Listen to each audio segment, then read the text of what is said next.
हाँ तो स्टूडेंट्स ये रहा आपका एग्जांपल नंबर 6.12 जिसमें वो हमें कहता है कि determine the equivalent capacitance and initial voltage for circuit with total energy, यानी कि हमने इसकी एनर्जी भी निकालनी है। तो देखो बच्चों मेरी बात ज़रा गौर से सुनिएगा। कैपेसिटर जो होते हैं ना, इक्विवेलेंट कैपेसिटेंस हमने निकालनी है। कैपेसिटर का रेजिस्टर के साथ किस तरह का केस है, मतलब जैसा कि हम कैपेसिटर और हमने रेजिस्टर के केसेस पर है ना, मतलब कि दो रेजिस्टर कैसे सीरीज में होते हैं और कैसे पैरेलल में होते हैं। तो ये चीज़ मैं अभी आपको समझाऊंगा। देखें, बात वही है कि जब दो कैपेसिटर के दरमियान सिर्फ एक टर्मिनल कॉमन होगा तो वो दोनों सीरीज में होंगे। जब अपर और लोअर टर्मिनल यानी कि दोनों टर्मिनल कॉमन होंगे तो वो पैरेलल में होंगे, ठीक है। लेकिन इनका रेजिस्टर के बिल्कुल ऑपोजिट रिएक्शन है, यानी कि जब ये सीरीज में होंगे तो हम इनकी पता कैसे इक्विवेलेंस निकालेंगे। देखें इस तरह से, लाइक बच्चों कह लो कि दो कैपेसिटर हैं, लेट से एक 6 माइक्रोफैरेड का, ठीक है, और एक मेरे पास है 5 माइक्रोफैरेड का, और ये दोनों है सीरीज में, ठीक है। ये दोनों सीरीज में मतलब इन दोनों के दरमियान सिर्फ एक टर्मिनल कॉमन है, इस तरह से समझ लो। तो इनकी कैपेसिटेंस हम इस तरह से निकालेंगे। देखें, इनकी कैपेसिटेंस निकालने के लिए ये दोनों क्या है, सीरीज में है, तो इनकी कैपेसिटेंस बिल्कुल रेजिस्टर के पैरेलल वाले सीन में होगी, यानी कि ऊपर हमें मल्टीप्लिकेशन करनी पड़ेगी, नीचे हमें सम करना पड़ेगा, फिर इनकी हमें क्या मिलेगी, कैपेसिटेंस मिलेगी सीरीज की।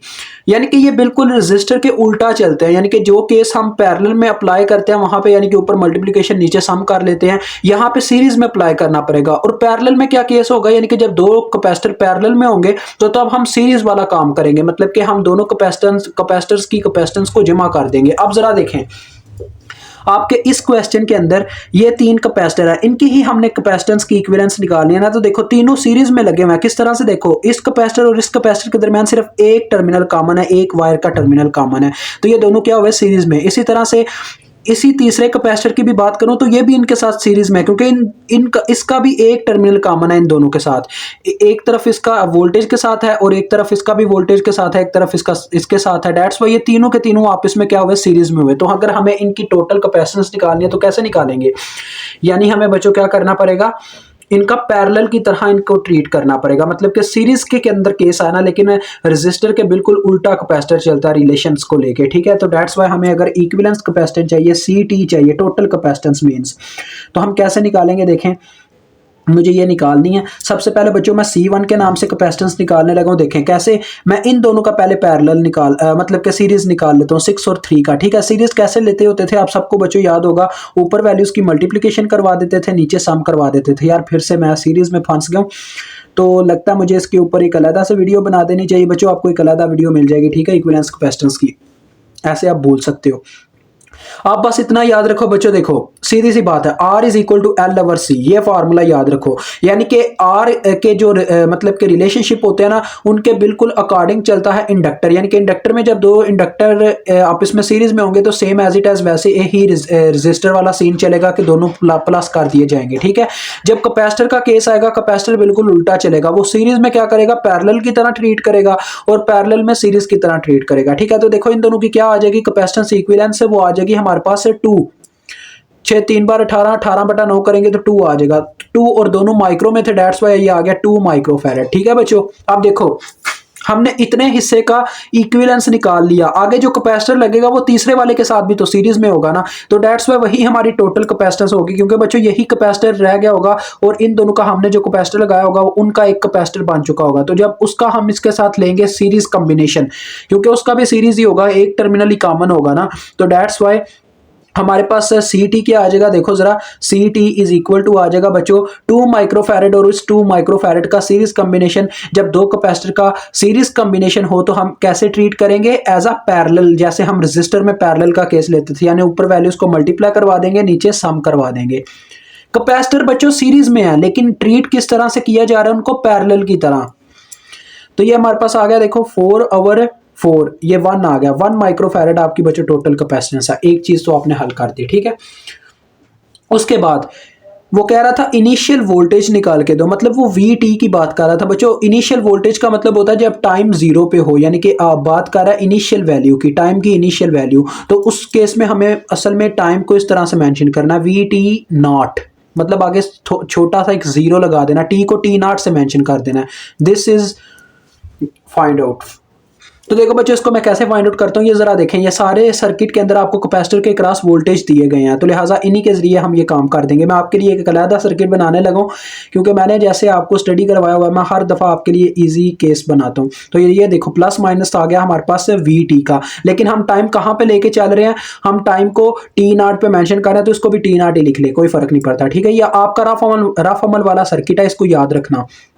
ये ना हो कि उसको आप वहाँ पे ड्रा करने बैठ जाओ अपने मतलब पेपर में भी, उसको ड्रा कर लेना लेकिन रफ अमल में। देखो उसके अब मैं कैपेसिटर के वोल्टेज मेंशन करने लगा, ये देखो प्लस माइनस और ये 2 वोल्ट, बस वोल्टेज मेंशन करने हैं आपने, ठीक है। इसी तरह से बच्चों देखो इसके वोल्टेज फिर इस कैपेसिटर के वो है माइनस प्लस 4 वोल्ट। फिर आगे ये एक और हमारा वोल्टेज मतलब कि कैपेसिटर है, उसके भी वोल्टेज हैं, उसका इधर माइनस और इस साइड पे प्लस है, और ये 1 वोल्ट है। ये आ गया हमारे पास, पूरा सर्किट हो गया, ठीक है बच्चों। तो इसके अंदर आप क्या करोगे, एक करंट को फ्लो करवाओगे और केवीएल की मदद से वोल्टेज निकाल लोगे। देखो करंट हमेशा मैंने आपको बताया होगा आपने क्लॉकवाइज लेनी है, तो ये मैंने एक करंट ले ली क्लॉकवाइज डायरेक्शन में और ये आई के नाम से रख दी, ठीक है। मैं इसके ऊपर केवीएल लगाऊंगा, लेकिन आपने लिखना नहीं apply KVL at this loop, क्योंकि ये अब आप अपनी माइंड वाली गेम कर रहे हो। ये सारा मैं आपको पहले मुद्दे बता चुका हूँ प्रीवियस क्वेश्चंस में। तो देखो मैं आप वोल्टेज की इक्वेशन लिखना चाहूंगा बच्चों। देखो यहाँ से हम चलना स्टार्ट करते हैं, केवीएल लगा रहे हैं, मतलब हर एक चीज के वोल्टेज लिखने हैं। यहाँ से हमने चलना स्टार्ट किया तो करंट इसके नेगेटिव पोल में से गुजरी है, डेट्स वाई आ जाएंगे माइनस वी टी नॉट।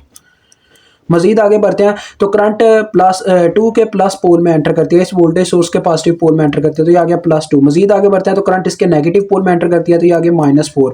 मजीद आगे गए तो करंट इसके भी नेगेटिव पोल में एंटर हुई, तो ये आ गया -1 विच इज इक्वल टू 0, क्योंकि चक्कर मुकम्मल हो गया। अब यहीं से आपको देखो वी टी नॉट मिल गई, यहाँ पे माइनस में वी टी नॉट दूसरी जानब जाके प्लस वी टी नॉट हो चुका होगा, और इस साइड से हमें वैल्यू मिल चुकी होगी। ये देखो बच्चों 2 में से 4 माइनस करेंगे तो -2 रह गया, -2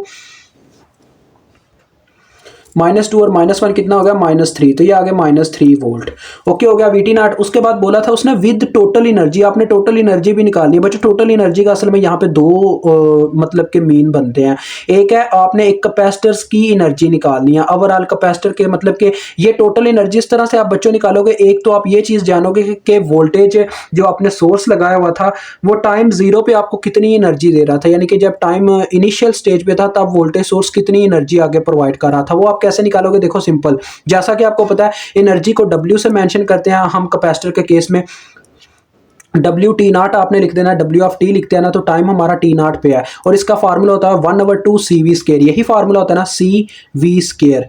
तो हमारा बच्चों देखो हम बात कर रहे हैं टी नॉट की, यानी कि हम टोटल एनर्जी की बात कर रहे हैं जो हमारे पास इनिशियल स्टेज पे थी। तो लिहाजा देखो अगर टी नॉट यहाँ पे मेंशन किया तो सी हमारे पास क्या आएगा, टोटल कैपेसिटेंस आएगी, क्योंकि हम इनमें से कोई एक कैपेसिटर नहीं चूज कर रहे, हम टोटल वोल्टेज सोर्स की बात कर रहे हैं। तो इसके लिए टोटल कैपेसिटेंस निकालेंगे जो कि हमने निकाल के रखी हुई है CT। तो ये 1 माइक्रोफैरेड है, इसको हम CT से मेंशन कर देंगे बस इसमें, ठीक है। और वोल्टेज इसके किससे मेंशन किए गए हैं, इनिशियल स्टेज पे, यानी कि जब टाइम 0 पे था VT नॉट से। तो लिहाजा इसके अंदर बस आपने टी नॉट मेंशन करना, और अब आप इसको निकाल लो। 1/2 CT की वैल्यू बच्चों कितनी आई थी, 1 माइक्रोफैरेड, जो कि होती है आपको पता है 1 × 10⁻⁻⁶। मजीद आगे वोल्टेज की बात करूं तो वोल्टेज आपके पास -3 है, तो ये एनर्जी आपको पता चल जाएगी कितनी है। तो ये बच्चों आपको ये जो माइनस दिखाया जा रहा है ना, ये हमें बता रहा है कि एनर्जी सप्लाई हुई है, ठीक है। तो माइनस वगैरह मेंशन करने की ज़रूरत नहीं है, -3/2 करके मैं आपको बताता हूँ क्या करना है आपने। देखिए ये आ रहा है -1.5, यानी 1.5 -1.5 लिख के ना माइक्रो जूल आपने लिखना है, ठीक है। ये सॉरी माइक्रो, ये माइक्रो मैंने इस वजह से मेंशन किया क्योंकि मैंने इसको हल नहीं किया, इसको एज इट एज माइक्रो ही रहने दिया, और साथ में जूल लिख देना, ठीक है। अब इस माइनस को अगर आप हटाना चाहो तो आप इस तरह से कर सकते हो, WT not is equal to 1.5। हो सकता है बुक वाले ने ना हटाया हो बच्चों, आप ना हटाएं, आपकी अपनी मर्जी है, लेकिन इस तरह से आप लिख सकते हो। आगे सप्लाइड जब लिख दोगे ना फिर आप माइनस हटा सकते हो, यानी कि ये एनर्जी सप्लाई हो रही है, बिकॉज ये हमारा सोर्स था जो आगे एनर्जी सप्लाई कर रहा था। अब बात आती है बच्चों, मैंने आपको बोला आपने सिर्फ एनर्जी ये नहीं निकालनी कि कितनी सप्लाई हुई, आपने ये भी निकालना कि बाद में कैपेसिटर ने कितनी एनर्जी अब्जॉर्ब कर ली, क्योंकि बच्चों कैपेसिटर ज्यादा एनर्जी अब्जॉर्ब कर चुके होंगे। उसकी वजह भी आपको बताऊंगा, क्योंकि बच्चों कैपेसिटर को जब इनिशियल स्टेज से, यानी ये तो अभी इनिशियल स्टेज से वोल्टेज सोर्स ने भी एनर्जी देनी शुरू की है, वो तो काफी लम्हे तक एनर्जी देता रहा होगा ना कैपेसिटर को, डेट वाई एनर्जी ज्यादा होगी वोल्टेज सोर्सेज के बाद। तो देखो बच्चों अभी मैं निकालता हूं दूसरी एनर्जी, ठीक है। उसको आप W ऑफ टी मेंशन कर दो, क्योंकि वो टोटल एनर्जी है, तो W ऑफ टी से यही मतलब होगा कि यानी टोटल टाइम की एनर्जी, ठीक है। तो ये देखो ये अभी निकलेगी, फार्मूला वही 1/2 CV सी वी का स्केयर था बच्चों, सॉरी ये एक मिस्टेक हो गया, सी वी का स्केयर था, सी वी स्केयर होता है, तो ये 9 बनना था हमारे पास, +9, ये माइनस आना ही नहीं है, वैसे ही हमें पता होना चाहिए, ये सप्लाइड है, ठीक है। और इसको भी मल्टीप्लाई बाय 3 और करना होगा, ठीक है, मल्टीप्लाई बाय 3, माजरत, चलो ये पता तो चल गया। तो 1.5 को भी 3 से ज़रब देनी है, मैं भी कह रहा हूँ, देखें पता चल ही गया, ये 4.5 माइक्रो जूल आती है, ठीक है। वो फैरेड क्या हो गया, जूल, ओके हो गया बच्चों, ये एनर्जी आ गई, ये सप्लाइड ही है, ये चीज़ याद रखना, ये चीज़ सप्लाइड ही है, इसको तो आपने याद रखना है। ये है एनर्जी आपकी इनिशियल स्टेज पे। अब हम एनर्जी निकालेंगे जो फाइनल स्टेज तक कैपेसिटर को मिलती रही, वो कैसे निकालेंगे, देखें फार्मूला आएगा बच्चों हर एक कैपेसिटर का 1/2 C1V1 स्केयर, ठीक है, यानी कि C कैपेसिटेंस 1 और साथ में कैपेसिटेंस 1 बच्चों हम वैसे पहले नाम दे चुके हैं, इसको C1 प्राइम कह देते हैं, क्योंकि ये हमारा ये वाला कैपेसिटर हम इसको कंसिडर कर रहे हैं, ठीक है। आप आगे साथ में मेंशन कर दो C1 prime is equal to, इसको मेंशन कर दो C2 prime is equal to, इसको मेंशन कर दो C3 प्राइम, यानी कि ये कैपेसिटर्स के हमने नाम रख दिए हैं। तो देखो C1 साथ में V1 तो नहीं ना हमने रखा अभी तक, ठीक हो गया। चलो बच्चों आगे क्या आएगा, फिर से देखें गलती हो रही है, V का स्केयर होता है 1/2 C2V2 square, C2 prime V2 square, okay, फिर 1/2 C3 प्राइम V3 स्केयर। ये आपको पता है हमने फार्मूले लगाए हैं, ये सारे कैपेसिटर की एनर्जी को जमा करेंगे तो हमें पता चल जाएगा टोटल एनर्जी कितनी डिस्ट्रीब्यूट हुई इन कैपेसिटर्स के दरमियान। तो 1/2 देखो बच्चों सब के दरमियान कॉमन है, तो मैं 1/2 सब में से कॉमन ले लेता हूँ, ठीक है।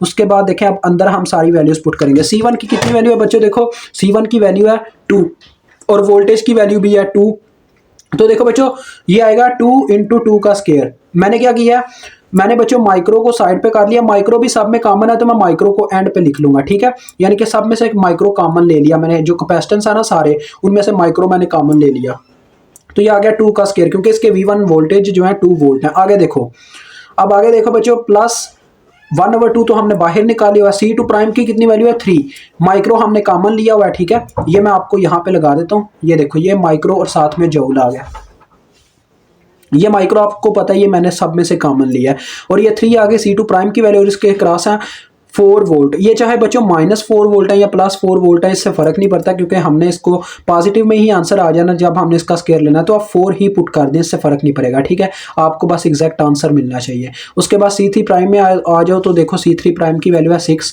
तो इसका भी माइक्रो हमने कॉमन लिया हुआ, ठीक है। और देखो फिर V3 का स्केयर मतलब किसके वोल्टेज का स्केयर, जो कि 1 का स्केयर है, 1 का स्केयर आ गया। ये भी -1 हो सकते हैं, लेकिन आपको पता है जब स्केयर लेंगे प्लस में ही वैल्यू चली जाएगी, तो आप इसको टोटल निकालते हैं। ये देखो बच्चों ये बन गया 8 जमा 4, 4 पर कितना होता है 16, 16 ज़रबे 3, 16 ज़रबे 3 48, 48 जमा 8 जमा 6, तो ये बच्चों आ गया 62। 62 को जब हम डिवाइड करेंगे 2 से तो ये आ जाएगा 31 माइक्रो जूल एनर्जी जो है बच्चों हमारे कैपेसिटर्स ने फाइनल टाइम तक अपने अंदर अब्जॉर्ब की, ठीक है। ये चीज़ है। सप्लाई कितनी दे रहा था शुरू में हमारा वोल्टेज सोर्स 4.5 माइक्रो जूल, देखिए इतनी एनर्जी इंक्रीज की कैपेसिटर ने फाइनल टाइम तक। तो ये आपका क्वेश्चन सॉल्व हो गया, मुझे उम्मीद आपको समझ आ गई होगी। खुदा हाफिज।